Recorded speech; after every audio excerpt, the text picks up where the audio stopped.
А мене во меѓувреме во студиото ми се придружи господинот Димитар Ковачевски, кој што деновиве е многу актуелен, бидејќи ја објави својата кандидатура за председател на СДСМ. Добро утро, господин Ковачевски. Добро утро и благодарам за поканата. 2 пати вакциниран и прележан ковид. Така е. Добро, трета вакцина, една наред, бидејќи да затвориме темава со ковид кризава. Јас се придржувам до препораките од лекарите и како што ќе дојде периодот за третата вакцина и таа ќе ја примам. Господин Ковачевски, вие ќе бидете денови еден од најактуелните, додека не се пријават, претпоставам и други ваши колешки колеги сопартици во партијата околу кандидатура за евентуално за председателското место на СДСМ. Вчера добивте силна поддршка од лидерот на опозицијата, господин Христијан Мицковски, кој ве масакрираше, морам да кажем, во карактеризацијата на вас како кандидат за иден председател на СДСМ. Ајде прво тоа да го затвориме. Ги видовте ли коментарите на Мицковски? Да, јас ги видов коментарите на господинот Мицковски.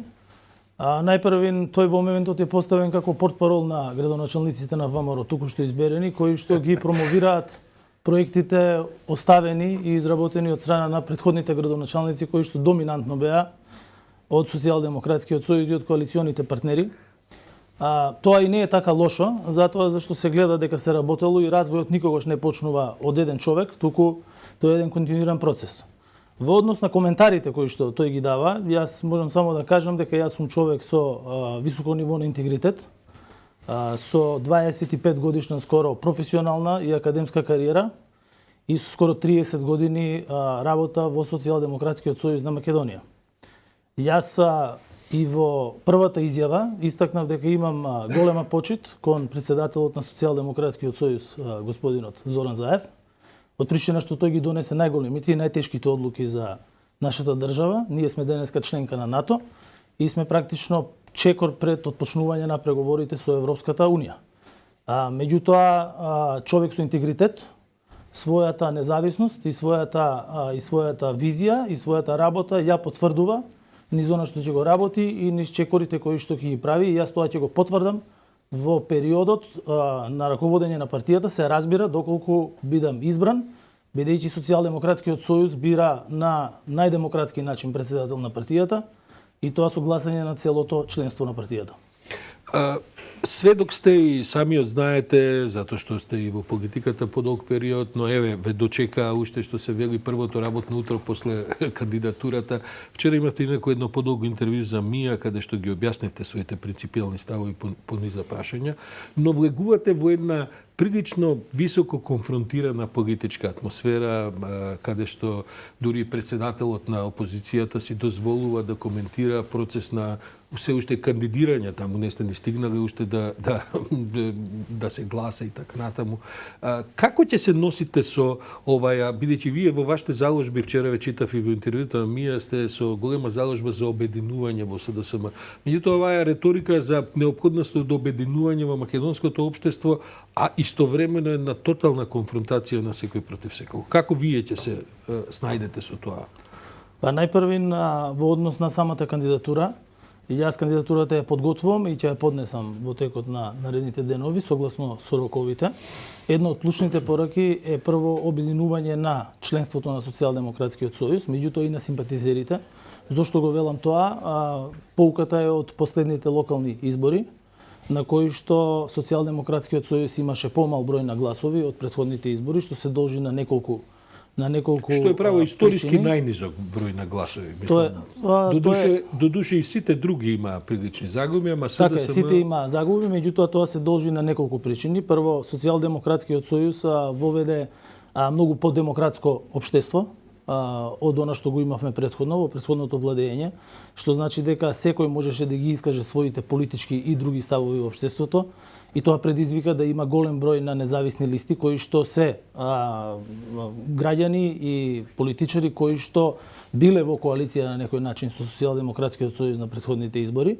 Исто така имаше одредени несогласувања во партијата и излего и од тука независни листи и независни кандидати. И исто така имаше дел од членовите кои што сметаат дека треба во Социјалдемократскиот сојуз да се почитува гласот на членовите. но не само да се слушне тој глас, туку и да видат видливи резултати дека тоа што го кажале, тоа и се спроведува практично и во политиката на партијата, меѓутоа и во политиката на владата, каде што сите граѓани ќе можат да видат унапредување на и животниот стандарди на Да ве системот. вратам на обединувањето во општеството, го гледате тоа како тема, како потреба? Апсолутно. Најпрвин, оваа влада, предводена од Социјалдемократскиот сојуз и коалиционите партнери, го воведе концептот едно општество за сите и ние сите сме сведоци дека најпрвин имаме исклучително релаксирани односи, зборувам веќе немаме конфликти по автобуси кои што ги имавме порано, меѓуетнички и така натаму, тоа е едниот начин на обединувањето. Меѓутоа ние исто така мораме да се обединиме и во унапредувањето на животниот стандард и во унапредувањето на процесите во државата. На што мислам тука, во моментов државата и голем број на држави се исправени пред два големи предизвика. Едниот предизвик е пандемијата, предизвикана од коронавирусот, и вие веќе ја почнавте вашата емисија претходно со новите типови на вирусот кои што се појавуваат, гледаме дека тој се уште е присутен и исто така имаме енергетска криза, која што не е само во државата, туку тоа е практично европска енергетска криза и мора да се активираат сите ресурси, експерти, без разлика на нивната провиненција, со цел да можеме што побрзо да искочиме од овие предизвици. Господин Ковачевски, јас во утринскава колумна тврдам дека вие не сте случаен човек и не може да сте случаен човек ако зад вас застанува господинот Заев. Која е причината за така висока доверба што Заев има во вас? Бидејќи сепак не сте толку познат во широката заедница која се занимава со политика и така натаму. Не сте биле дел, барем до сега, од она што, како да кажем, вообичаено се разговара за кругови во власта, во партиите и така натаму. Добро, сега министри и така натаму се секојаш вие сте на позиција заменик министер, но што е вашата врска, што е тој контакт што го имате со Заев, што кај него, да кажем, донесува одлука да практично застане зад вашата кандидатура? Јас најпрво би сакал да ви кажам дека секогаш моите односи со луѓето ги градам врз основа на вредности, врз основа на принципи и врз основа на високо ниво на искреност. Тоа се мои карактерни особини. И секогаш кога приоѓам кон работењето на тоа што ми е дадено како задача, било да се работи во професијата која што сум ја работел или во компаниите каде што имам работено, или сега на позицијата заменик министер за финансии или во штабовите на Социјалдемократскиот сојуз, не го правам тоа на некој наметлив начин да мора да биде промовирано, меѓутоа секогаш се трудам и давам се од себе да ги остварам целите кои што се зададени. Има она познато прашање како во оптимиста. Постојат различни одговори на тоа прашање, меѓутоа за мене можам да кажам дека сум рационален оптимист, што значи дека верувам во остварувањето на целта, меѓутоа работам за да ја остварам. Се доживувате како технократ, бидејќи ве прашувам бидејќи во вас се препознава човек кој што вие предавате тоа на Американскиот универзитет, на Американскиот коледж во Скопје, таму сме колеги повеќе години. Предавате предмети кои што се однесуваат на бизнес менеджмент и така натаму, експерт сте во неколку области. Се доживувате повеќе како технократ или како политичко решение? Ова ве прашувам затоа што следното е што ќе ве прашаме што ви се случува во партијата и како тоа ќе го трансферирате евентуално, а доколку бидете избран за некаква идна владина коалиција. Сте повеќе како технократ доживуван или повеќе како дел од онаа баш политика во СДСМ?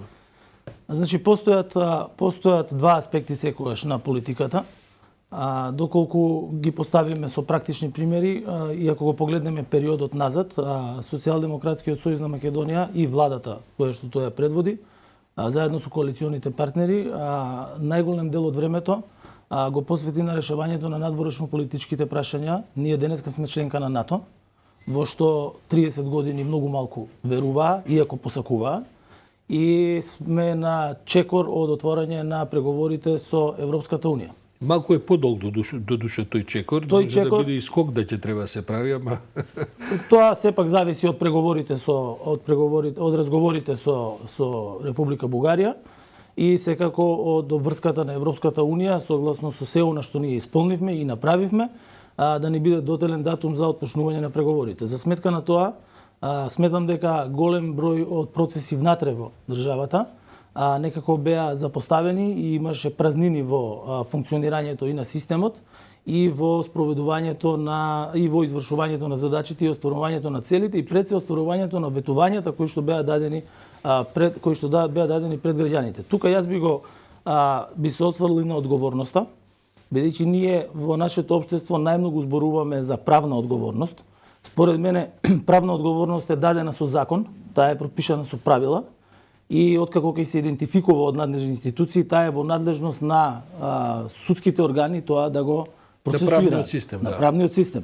Меѓутоа постои еден друг тип на одговорност, а тоа е одговорност на извршување на задачите или во ваш контекст менаџерска одговорност, што значи дека секој кој што е поставен на одредена позиција, согласно со задачите кои што ги има добиено, согласно со целите кои што треба да се остварат, треба на најдобар начин тоа да го направи и доколку не се направи, треба да има корективни акции, меѓутоа и постојано следење на тоа дали е остварено и во која фаза се наоѓа. Дури ова што го говорите е известно поместување, бидејќи таа реторика ја имаше и Зоран Заев. Меѓутоа Зоран Заев се уште тој и претседател на вашата партија и премиер е политичар со една висока доза на популизам. Мислам, неговата кариера и се темели и успесите што ги направи и големата поддршка што ја доживуваше, кога ја доживуваше и така натаму, се темели на овој политички популизам кој не е ништо ново во Македонија, на Балканот, па и во светот, ако сакате, во една, ајде, условно да кажем, левичарска варијанта.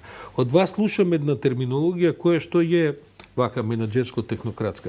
Ќе успеете да ги, како кажем, да ги пополните и популистичките чевли на Заев, што ќе ви ги остави на местото да претседател на партијата, за потоа ќе видим? Првин, вашето прашање, јас би го започнал од самата партија, и потоа би го префрлил на полето на поширокиот контекст на управувањето со државата.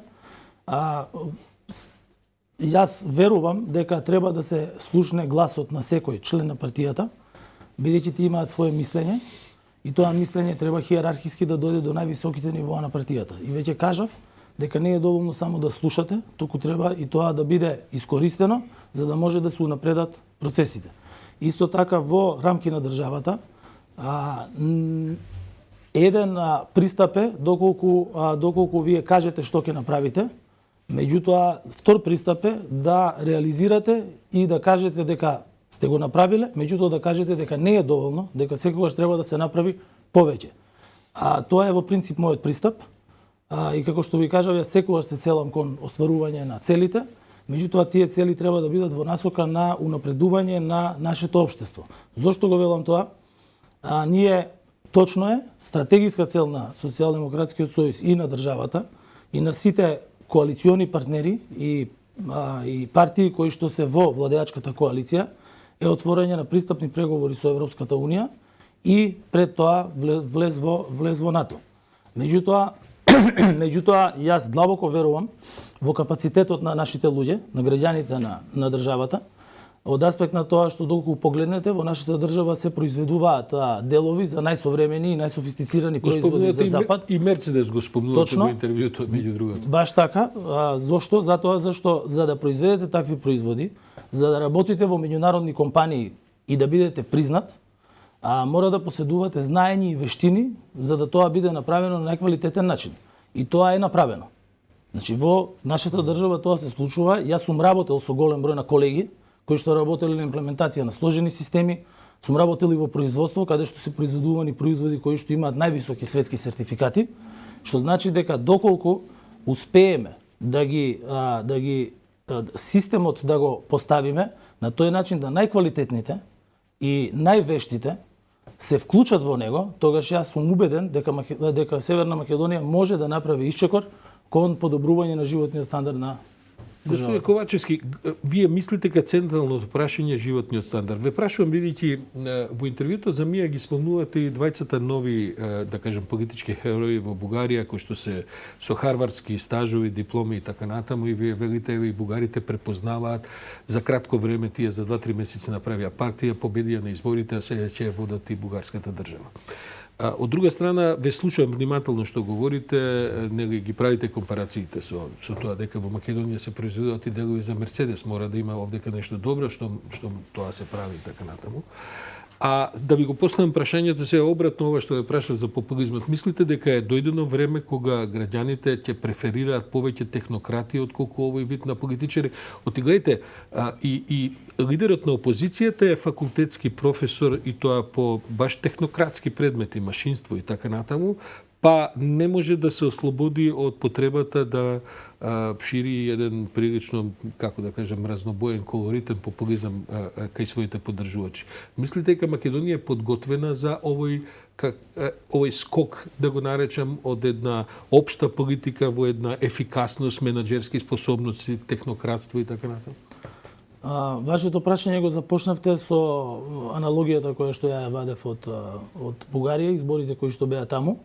Меѓутоа тоа беше во контекст во моето интервју дека треба да се привлечат и да се активираат голем број на експерти и стручни лица кои што ги имаме во државата, меѓутоа дел имаме и надвор од државата, и тие да се вклучат во работата како на партијата, така и на државата.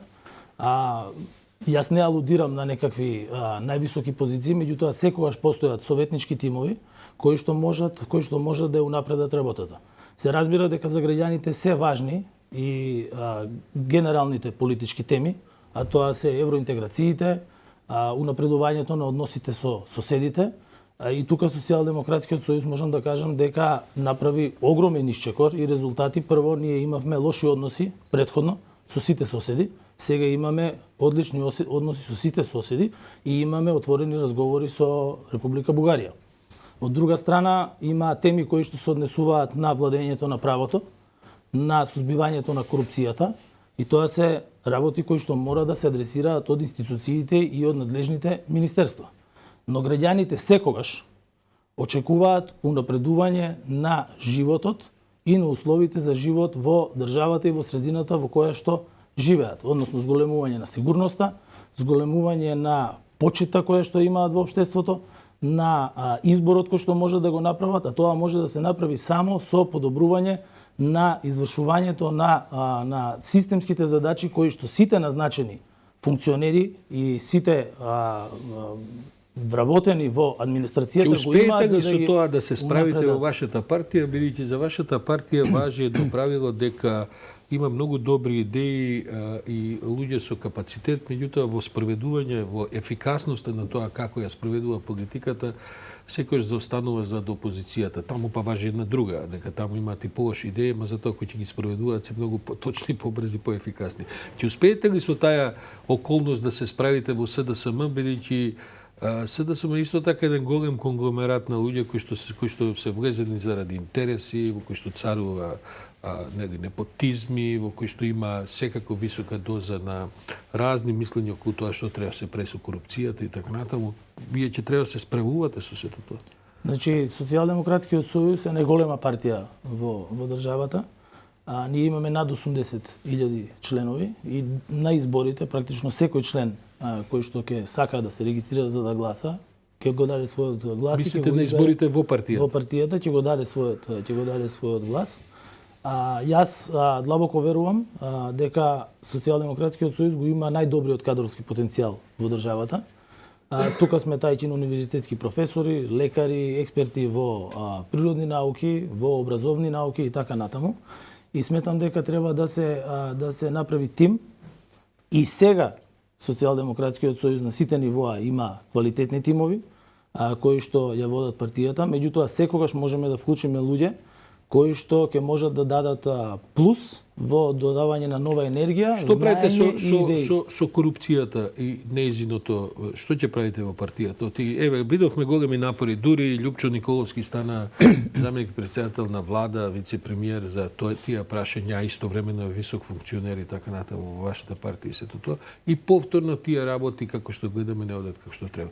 Имате некоја идеја конкретна околу тоа? Значи, прво корупцијата е лоша за целото општество, не само од аспект на злоупотреба на одредена положба, доколку некој тоа го направи, меѓутоа и од аспект на намалување на конкурентноста во економијата, од аспект на намалувањето на слободите и така натаму. И јас тоа го сметам за врвен приоритет на државата, бидејќи мора тоа да го адресираме. Од една страна се системските промени кои што се прават преку владата во Министерството за правда и во поврзаните институции, во унапредувањето на правосудниот систем, носењето на сите закони кои што се потребни. Меѓутоа, од друга страна, постојат и независни судски органи, бидејќи судството е посебна власт. Постои обвинителство кое што е практично во хиерархија на собранието на Република Северна Македонија и сите мора да зголемат својата ефикасност во справувањето со тој голем проблем. Инаку јас имам еден став и така сум практично и раснат во корпорациите во кои што сум работел, нулта толеранција за корупција и извршување на задачите согласно сите правни и законски процедури. И тоа ќе инсистирам, доколку се разбира бидам изберен, да биде практицирано и спроведувано од сите, а корупцијата, онаа која што е откриена, да биде санкционирана согласно со сите законски одредби кои што важат во државата. Ќе видиме кој уште ќе се кандидира за оваа позиција, немаме уште многу време, но сакам уште 2-3 прашања ви поставам. Можно ли ова да се претвори во кумановски надпревар помеѓу вас и Максим Димитриевски? Имате ли, да ве прашам директно со Максим Димитриевски, имате ли контакти и така, вие сте кумановец по потекло и не само по потекло, туку предпоставувам и по духовен хабитус, што и да значи тоа за Куманово и така. Само комплименти во таа смисла. Јас најпрвим во моментов сум фокусиран на програмата која што сакам да ја поднесам како моја кандидатура. Во неколку наврати повикав дека кандидатите, односно ние имаме голем број на членови кои што се истакнати и кои што можат да успешно да ја водат партијата и дека оној кој што ќе биде изберен, сите треба да застанеме единствени зад него, затоа што се покажа дека единството на партијата е клучот за успех на изборите. И тоа веќе ви го одговорив практично во првиот дел на прашањето. Се разбира, кандидирањето во партијата го прават органи кои што се определени за тоа, значи комисии, и кандидатите се кандидираат согласно со одредбите, односно со критериуми кои што треба да ги исполнат. Така да ја не би сакал да коментирам. Се знаете ли со Максим Димитриевски? Се знаеме, како не се знаеме. Добро, пиете ли кафе? Па јас не одам толку често во Куманово, така да немам можност да пием кафе толку често со моите сограѓани од Куманово. За крај да ве прашам, како течат преговорите со алтернатива? Оти гледам дека од ден на ден сега тие бараат до вчера 2 министерски места, можеби денеска веќе и 3 ќе бараат, не знам колку заменички. Може на крај да се случи Африм Гаши да ви биде главниот коалициски партнер во владата. Вие присуствувате на тие преговори. Што е вашиот впечаток? Како ќе заврши тоа? Па први јас сметам дека тие преговори се исклучително важни и се надевам дека ќе завршат со позитивен исход на крајот. Зошто? Затоа зашто тоа е значајно за стабилноста на државата, бидејќи ќе имаме влада која што ќе биде поддржано од парламентарно мнозинство кое што е поголемо од сегашните 62 кои што ги имавме и дека на тој начин ќе може да ја спроведува агендата на владата, односно голем број на закони кои што практично не беа донесени во собранието, беа заради тоа што имаше парламентарно мнозинство. Во добар правец одат преговорите? Јас не можам да откривам детали за преговорите, бидејќи и денеска имаме состанок кој што е закажан. Меѓутоа изразувам надеж дека ќе завршат со позитивен резултат. Се разговара за програмски принципи на влегување на алтернатива во владата. Меѓутоа, сепак, тоа е нивна партиска одлука, тие ги носат своите одлуки во своите тела на партијата и на крајот се надевам дека ќе најдеме заеднички јазик за да имаме една прогресивна европска агенда на маса во собранието со стабилно парламентарно мнозинство, кое што ќе може да ги спроведува првин, да го добиеме посекуваниот датум за преговори со Европската Унија и да воспоставиме систем на преговори во кој што ќе покажеме дека државата може внатре да се менува и да се унапредува со цел да ги исполниме критериумите за влегување во Европската Унија, бидејќи и тој процес не е неважен. Од капацитетот, од посветеноста на државата, на институциите, зависи дали ќе преговарате на крајот на денот 5 години или ќе преговарате повеќе. И пак се враќаме на прашањето на ефикасноста. Ние мора да ја унапредиме ефикасноста на македонскиот систем. За крај да ве прашам, доколку победите во трката за председател на СДСМ, се гледате себе си како иден премиер на владата? Рано е да се зборува за тоа прашање, бидејќи први не е завршен изборот за председател на Социјалдемократскиот сојуз и второ изборот на премиер зависи од прво предлогот на партијата, бидејќи тој предлог произлегува од органите на партијата согласно статусот, меѓутоа и согласно со договорот со коалиционите партнери и гласањето нормално во парламентот и затоа тоа прашање би било на дневен ред подоцна. Димитар Ковачевски, човекот кој што ќе се кандидира за председател на СДСМ, се надам дека и други ваши колеги и колешки, доколку има такви, ќе прифатат да дојдат и на ова утринско брифирање. Ви благодарам. Вас сега ве чека, сигурен сум, денови кога ќе бидете по сите телевизии, по сите можни дебатни емисии. Ние имаме 20 минути и тоа е нашиот формат. Благодарам уште еднаш за ова гостување.